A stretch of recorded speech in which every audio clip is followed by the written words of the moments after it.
guys, welcome back to my channel. Today I'm gonna do a battery change on my wife's Casio G-Shock. This model is a GMA-S110. The F should be some reference to the case and strap color. Here we have this digital analog watch with 4 buttons. It's using a CR1220 battery, and it's quite common for a few of the models, and it'll be good if you have keep some readily available if you hot G-Shock watches. Okay, tools needed will be the spring bar removal tool, Phillips head screwdriver, tweezer, some silicone based grease, and alcohol wipes for cleaning the back case and the strap. So moving on, let's dive into it. Firstly, prying the spring bar from one side first. At the same time, you can see I'm using my middle finger on the left hand to push it outwards for the strap to disengage. Repeat for both sides. If you are familiar with it, it should be quite easy.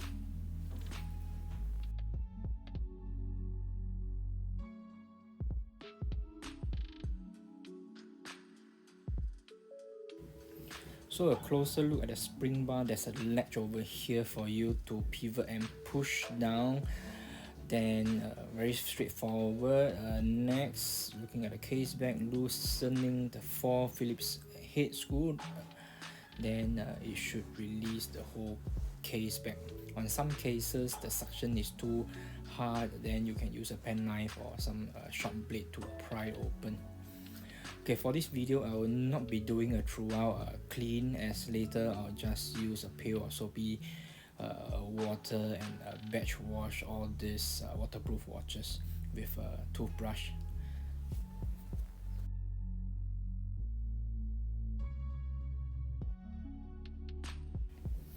So first look into the case, we see a grey silicone separator to prevent the case back from touching the movement.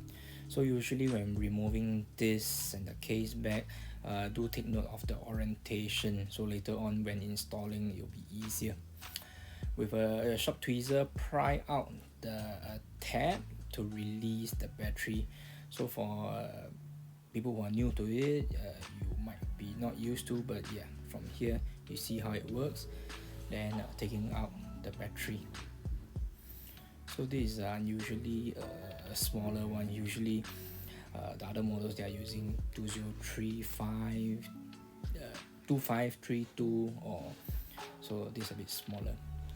I sped up the video using some alcohol to clean the inside, because typically in the outside shops they will not do this step for you. They just do a quick battery swap and let you go off.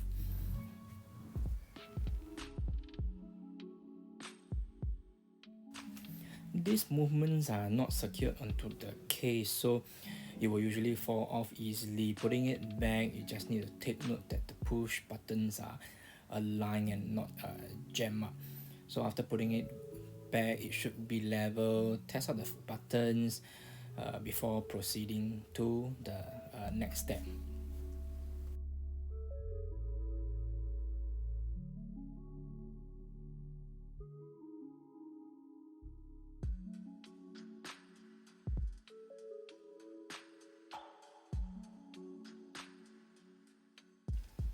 Putting in the new battery is quite straightforward.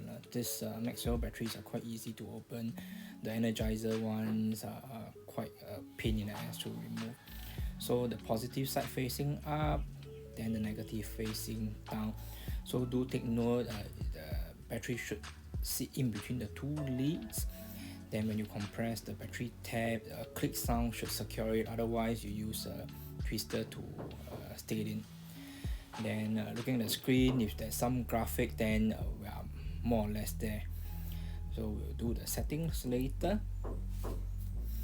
Next, I will take the O-ring, okay, check its integrity is not breaking up or broken.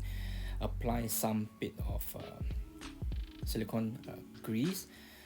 This is to provide a better seal and also prolong the life of this O-ring, but nevertheless it's quite easy to find replacement.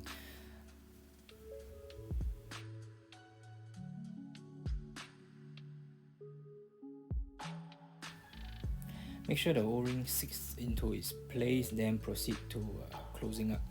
So if you are organized from the start, then we should not fumble on replacing the grey separator and the back case. So there are holes on it which sit specifically on its place. Then you can see the back case, we have something interesting over there. So I'm using a alcohol wipe to just clean some dirt inside. So the red sticker with the wordings, right, is the piezo, which will sit on top of a small spring sticking out the movement. So this is the part that creates the beeping sound when the watch alarm or the function buttons are active.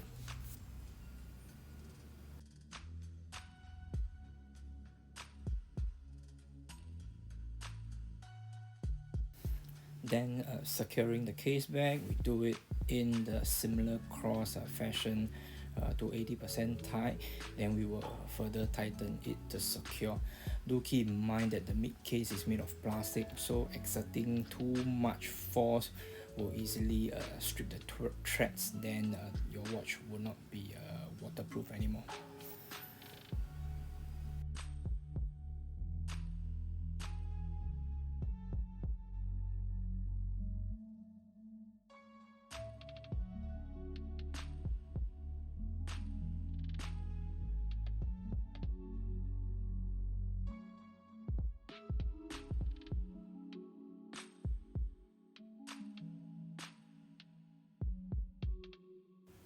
A good habit is to check the functions again, then we could go ahead and install the straps. With the tools and replacement parts available, the whole process should take around 10 to 15 minutes for those who are familiar with this.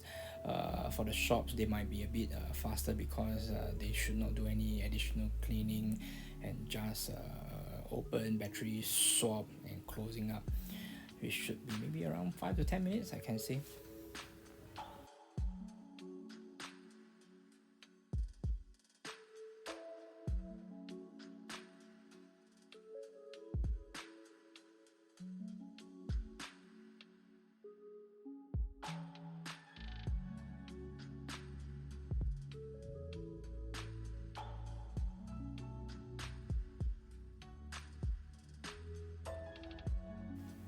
While installing the strap, there is one technique that I use, which is securing one end of the spring bar onto the mid case first, then pressing the other side in.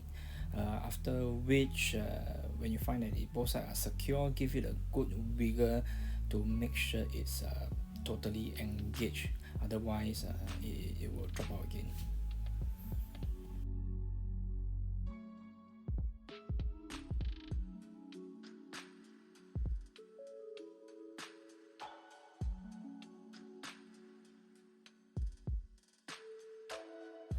If you have successfully watched till this part of the video, congratulations, you have saved yourself some money and time by replacing the battery yourself and acquire a new skill. So this can be applicable to a lot of digital watches, just that some of the strap remover or settings are a bit different.